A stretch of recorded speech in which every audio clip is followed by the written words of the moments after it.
देखिए, कहते हैं पानी के माछ और नौ कुट्टी के बांट।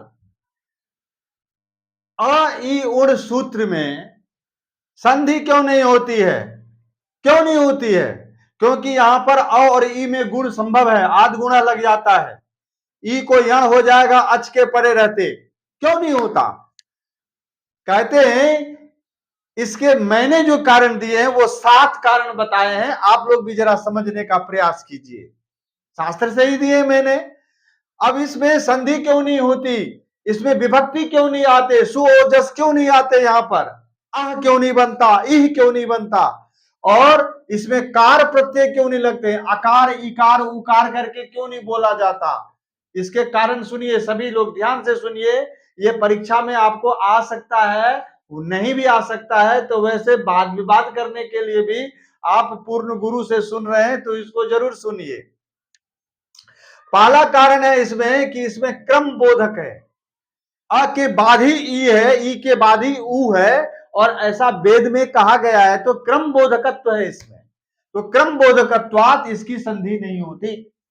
दूसरा है संज्ञा बोधकत्वात। ये अ ई उण एक संज्ञा बोधक है। अ से लेकर के ण तक एक संज्ञा है, अण अण संज्ञा है।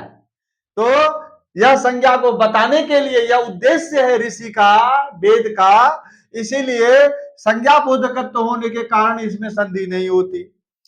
तीसरा कारण सुनिए, तीसरा कारण है सौत्रत्वात्। ये सूत्र है।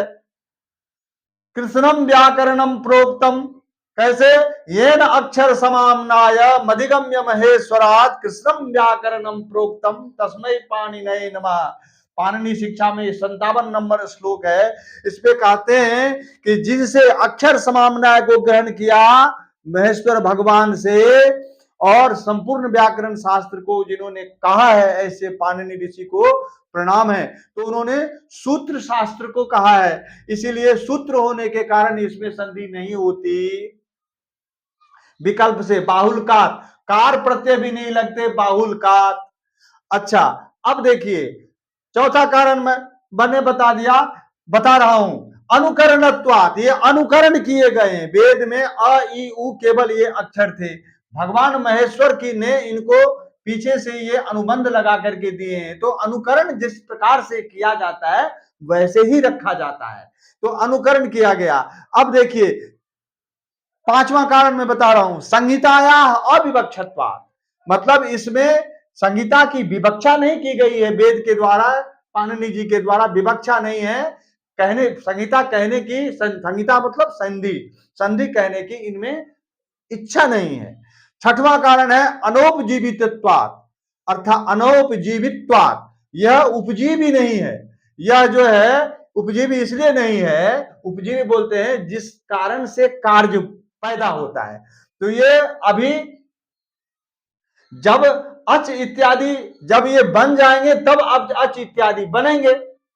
अच अण इक कब बनेंगे? इको इणची कब लगेगा? आध गुणा कब लगेगा? कि जब अच बन जाएंगे। तो अच की शक्ति अजादि पद शक्ति पश्चात, अजादि पद की शक्ति इनके लिखने होने के बाद में आएगी। इसीलिए जब ये बन जाएगा तब उपेंद्र गंगोदकम इत्यादि बनेगा। इसीलिए अजादि पद शक्ति इसमें अभी आई नहीं है, इसीलिए इसमें संधि नहीं हो जाता, या उपजीवी नहीं है। इसीलिए अब देखिए आप, सातवां कारण मैंने बताया है प्रकृत रूप श्रवणत्वात्। इसमें यदि संधि हो जाएगी तो जो इसका प्रकृत रूप है वो श्रवण में नहीं आएगा, इसीलिए इसमें जो है संधि नहीं होती है। यह बहुत ही दिव्य बात है।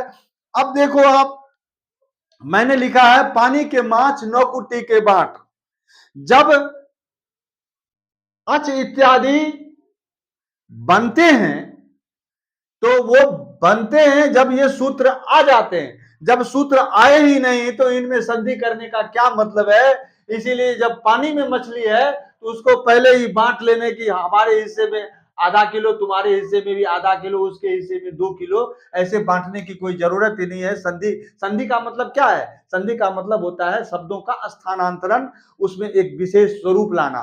तो वो संधि यहाँ पर इसलिए संभव नहीं है कि यहाँ पर स्वरूप की अपेक्षा नहीं है, इसको आप बता देना। इसी तरह के वीडियो देखने के लिए व्यासपीठ गुरुकुलम को सब्सक्राइब कीजिए।